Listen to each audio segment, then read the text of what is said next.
Bonjour, dans cette vidéo nous allons attaquer les algorithmes sur les flots. C'est un problème complètement différent de ce qu'on a vu jusqu'à maintenant et nous allons le voir pendant plusieurs séances. Alors l'idée ici c'est de considérer ce qu'on appelle un réseau de transport, c'est-à-dire un graphe orienté valué et la fonction poids qu'on va appeler grand C ici parce qu'elle est appelée en fait capacité. La capacité d'un arc, en fait, c'est une certaine valeur dans grand N. Et on va supposer aussi dans notre réseau de transport qu'il y a deux sommets particuliers, petit e, l'entrée, petit s, la sortie, tels que le degré entrant de E, c'est-à-dire le nombre d'arcs qui vont vers E, est égal au degré sortant de S, le nombre d'arcs qui sort de S, et c'est nul. Ok, donc voici un réseau de transport. On a bien le sommet petit e, il n'y a que des arcs qui partent de E, et il y a petit s, il n'y a que des arcs qui entrent dans S. On va aussi interdire les self-loops, donc les boucles sur un seul sommet. Mais par contre, bien sûr, nous avons des circuits possibles, etc. Il n'y a pas de problème de ce côté-là. Ok, donc un réseau de transport, il n'y a rien de nouveau finalement, c'est un graphe valué, orienté, avec quelques caractéristiques sur la fonction poids et sur la présence de deux sommets particuliers E et S. Ok. Alors, une fois qu'on a défini un réseau de transport, on peut définir ce qu'on appelle un flow sur le graphe G. Un flow sur le graphe G, c'est une fonction phi qui va associer à chaque arc une certaine valeur dans N. Et pas n'importe comment, on va toujours supposer que le flow d'un arc est inférieur ou égal à sa capacité. Et pour n'importe quel sommet, excepté l'entrée et la sortie, pour les raisons qu'on va voir juste après, eh bien, phi plus de U est égal à phi moins de U. Et c'est quoi phi plus? Phi plus, c'est la somme pour tous les arcs qui rentrent dans U, donc pour tous les arcs VU, la somme de phi de VU. C'est voilà, tout ce qui rentre dans U. Et phi moins de U, c'est tout ce qui en sort. C'est la somme pour tous les UV de grand A, donc tous les arcs qui sortent de U. Ok, et donc, c'est ce qu'on appelle, cette loi-là, ça, c'est ce qu'on appelle la loi de conservation. Il faut voir un réseau de transport comme soit un problème de plomberie ou un problème de voiture, où vous avez les capacités, c'est un peu le diamètre des tuyaux, c'est la quantité maximale que vous pouvez envoyer dans un tuyau, et puis le flow, c'est la quantité que vous faites effectivement couler. Donc vous envoyez par exemple de E un certain liquide dans votre réseau. Là, vous avez un tuyau qui peut en admettre au maximum 5. Là, vous en envoyez une quantité de 4. Ok, c'est réglé. Vous ne pouvez pas aller au-delà de 5. Et par contre, il y a une loi de conservation. Tout ce que reçoit R ici, d'accord, donc R, il va recevoir 4 de ce côté-là, 2 sur ce côté-là. Le flot est indiqué en vert.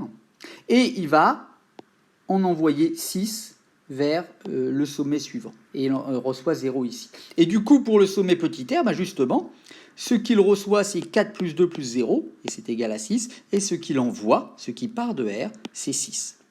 Okay, donc on a cette loi de conservation qui s'applique sur le flot, et pas sur les capacités, bien sûr. Ok, donc ça, c'est les définitions de base, un réseau de transport et un flot sur ce réseau. Qu'est-ce qu'on appelle maintenant la valeur d'un flot? La valeur d'un flot, on va prendre comme définition phi moins de E, c'est-à-dire tout ce qui part depuis petit e. Si je prends cet exemple-là, ce qui part de E, c'est 4 plus 8, c'est-à-dire la valeur de flot, ça va être 12. D'accord? C'est la somme pour tous les arcs qui partent de E, de phi de EU. Et maintenant qu'on a défini ce qu'était un réseau de transport, ce qu'était un flot, ce qu'était la valeur d'un flot, on peut poser le problème qui nous intéresse ici, le problème du flot maximal. On a en entrée un réseau de transport G, donc un réseau avec ses capacités, et ce que l'on cherche, c'est un flot de valeur maximale pour le réseau de transport G. Alors, on va maintenant voir un petit peu comment on va procéder. Alors, la première chose qu'on va faire, c'est qu'on va ne considérer ici que des flots phi tels que lorsque j'ai un arc UV et un arc VU, donc lorsque j'ai une paire de sommets où j'ai des arcs dans les deux sens dans grand A, alors je vais toujours considérer des flots où au moins l'un des deux est nul. Ok ? Alors qu'est-ce que ça veut dire ? Ça veut dire que, par exemple, là, ce flot-là, imaginez que j'ai donc deux sommets UV, j'ai une quantité 2 qui va de U à V, une quantité 3 qui va de V à U, et bien ce flot-là, il n'est pas, pour moi, il ne répond pas à la condition que j'ai émise plus haut, mais en fait, ce n'est pas grave, parce qu'un flot comme ça, il est forcément équivalent à quelque chose de cet ordre-là. D'accord ? Quelle est l'idée ? Il va recevoir plus depuis V qu'il l'envoie à V, et bien en fait, je vais remplacer le 2 par le 0, et je vais enlever 2 à 3, et obtenir un flot qui va être équivalent. Tout ce qui pouvait arriver par ailleurs et partir de U reste inchangé, c'est juste le relation, le lien, ce qui se passe en fait entre U et V qui est changé localement sans aucun souci. Donc ne considérer que des flots qui respectent ça ne pose aucun problème. Ça ne constitue pas une restriction. On ne va pas trouver des flots de valeur inférieure en se restreignant à ces flots-là. Ensuite, il y a une notion qui est intéressante et qui apparaît assez naturellement quand on cherche des flots à la main, c'est la notion de flot saturé. On va dire qu'un flot phi est saturé si pour tout chemin qui va de E à S, il y a un arc UV tel que phi de UV est égal à C de UV. C'est-à-dire que ce qui passe dans cet arc-là, par le flot phi, est au maximum de la capacité. Prenons cet exemple-là, très simple. Okay, ce flot-là est un flot saturé. Pourquoi ? Parce qu'en fait, on a trois chemins qui vont de E à S, ici, ici, ici, et à chaque fois, vous pouvez trouver, ici ou ici, vous pouvez trouver un arc qui est au maximum de sa capacité. Donc ce flot-là est saturé. Et on peut tout de suite voir un problème important, c'est que ce flot phi-là, le flot vert dessiné ici, n'est pas un flot maximal. Ok ? Je pourrais tout à fait faire 2, 2, 2, 2, et donc avoir une valeur de flot de 4 au lieu d'une valeur de flot de 3. Donc un flot saturé n'est pas forcément maximal.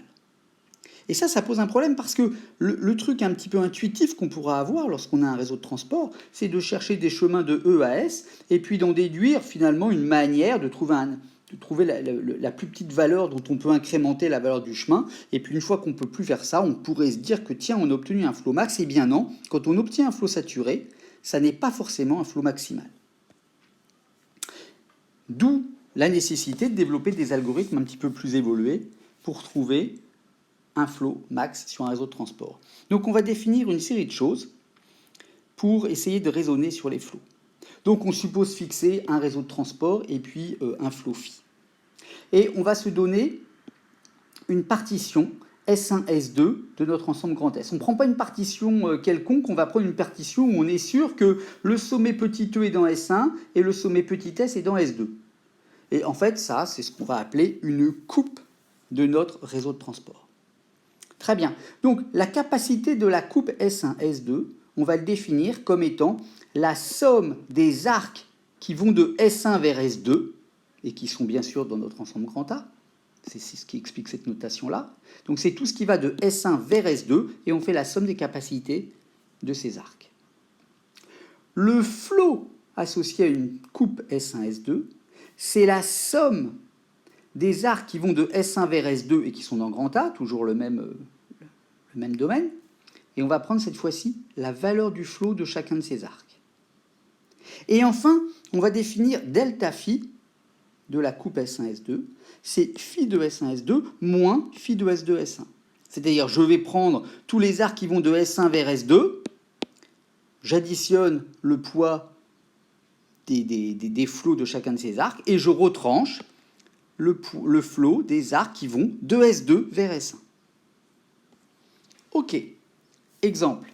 Je prends cet exemple ici, je fais cette coupe-là. Ici, donc j'ai S1 à gauche, S2 à droite. J'ai donc cette définition-là des sous-ensembles S1 et S2. La capacité de S1, S2, ça va être la capacité de cet arc-là, plus la capacité de cet arc-là, plus la capacité de celui-là. Tout ce qui va de S1 vers S2. Et ça me donne une capacité de 17. Le flot de S1, S2, C'est la somme du flot de cet arc-là, 9, 4 ici, et 1. Ça me donne un flot de 14. Et delta phi, ça va être phi de S1, S2, j'ai déjà calculé, donc c'est 14, moins ce qui va dans l'autre sens. Et ce qui va dans l'autre sens, c'est cet arc-là. Et je vais prendre donc 2. Et ça me donne donc delta phi une valeur de 12. Et on peut noter ici que la valeur du flot, c'est 12. 4 plus 8. Et en fait, on va montrer que la valeur du flot est toujours égale à delta phi de S1, S2, quelle que soit la coupe S1, S2 qu'on aura choisie. Et c'est l'objet des résultats suivants. Alors la première, justement, c'est ça qu'on fait, pardon. Le résultat qu'on voit maintenant, c'est justement celui-là, c'est-à-dire que pour n'importe quelle coupe S1, S2, avec petit e dans S1, petit s dans S2, pour tout flot phi, la valeur du flot, c'est delta phi de S1, S2. Alors pour le faire, on va le faire par induction sur le nombre d'éléments dans la première partie de la partition, donc S1. Donc supposons d'abord que S1 soit un singleton. Taille de S1 est égale à 1. Auquel cas, S1, c'est exactement le sommet petit e.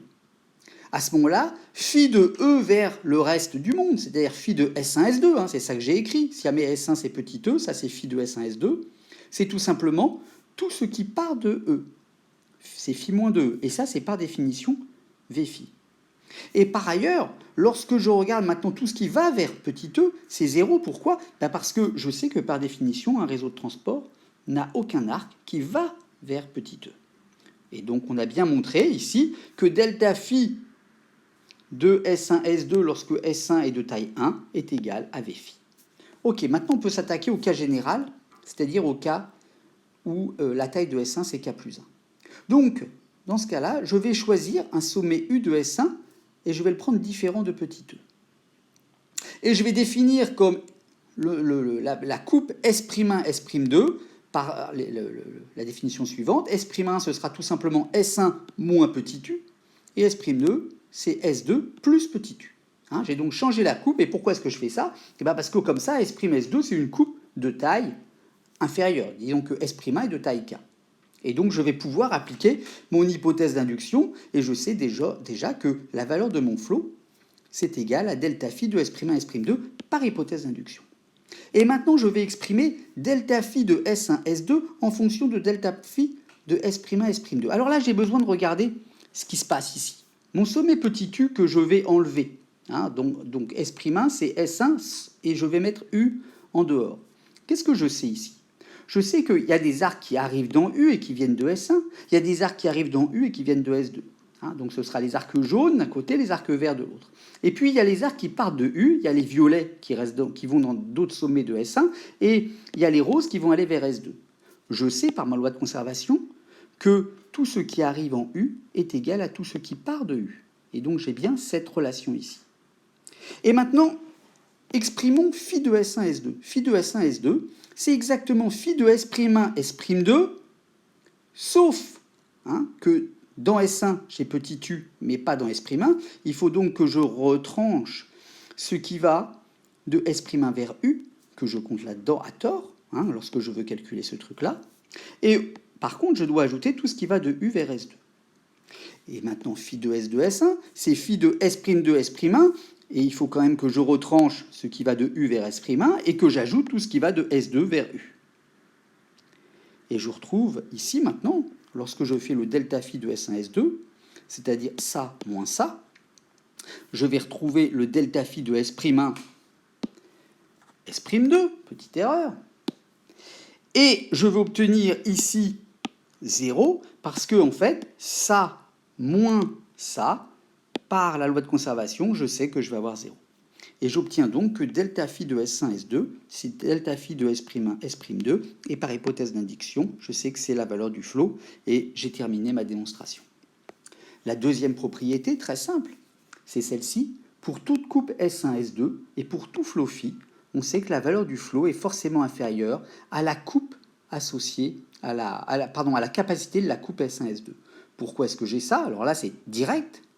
la valeur du flot, c'est bien égal à delta phi de S1S2 par le lemme 1 qu'on vient de voir. Ça, c'est égal à phi de S1S2 moins phi de S de S1. C'est donc inférieur à juste ce terme-là. Hein. Vous savez qu'on n'a que des termes positifs, donc celui-là, je peux le rayer.